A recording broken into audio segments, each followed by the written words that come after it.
Hello and welcome to Pad Reviews. I want to deviate slightly from this, from the usual format that I have been doing in the past.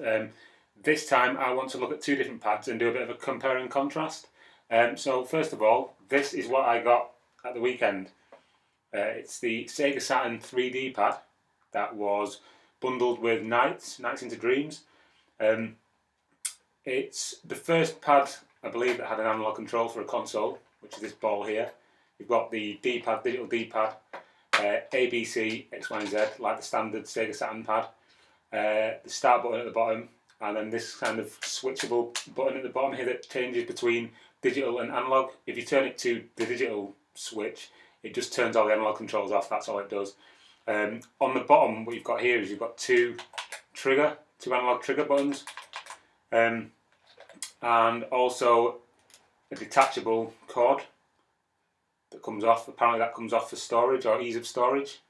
I don't know why you need to take that off, but there you go, it's nice to have. The first thing that struck me when I bought this pad and actually got it out and had to go with it was just how similar it actually is to the Sega Dreamcast pad, which I do have here. Here's one I made earlier. Obviously the colours are different, but the Japanese version of this pad is white and has a similar button colour configuration to the Dreamcast pad. Just putting the pads side by side, you can actually see there is a massive sort of similarity between them, even down to the sort of the shape of the pad. You've got these prongs that come down at the bottom, the way the analog pads and digital pads are laid out sort of on the left hand side, one above the other. You've even got the start buttons in the middle. Obviously the Sega Saturn pad doesn't have space for a VMU because the VMU didn't exist then, and the button layouts are slightly different over here on the right hand side.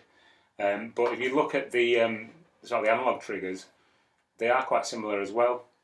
I mean, it's no secret that obviously the Dreamcast pad is a sort of an evolution of this pad, of the 3D pad.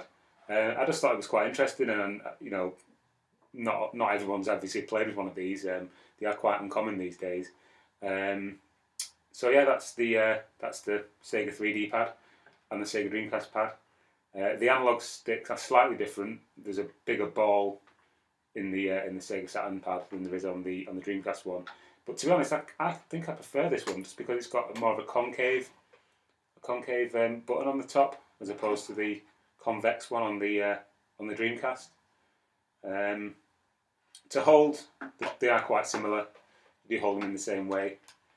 Your fingers kind of fall in the same places. The bottom of the Saturn pad is actually a bit chunkier than the one on the Dreamcast, so you can see there that the Dreamcast one's quite thin on the handles, and